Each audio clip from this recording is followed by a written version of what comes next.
accountability is the most important thing in this regard. And if you look at the last few years, anybody who's been involved in corruption or match fixing or any kind of these allegations has had a price to pay. What happened in 2010 with a couple of our players. A lot of them were banned from playing cricket. They couldn't play for like 5 years or 10 years.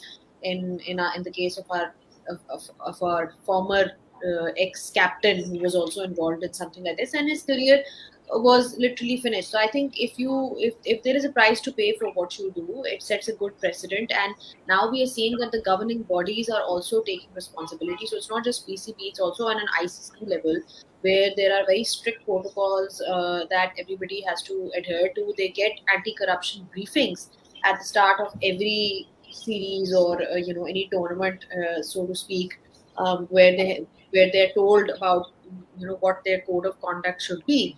So I feel like things are improving. If you look at now, like I said, there are consequences.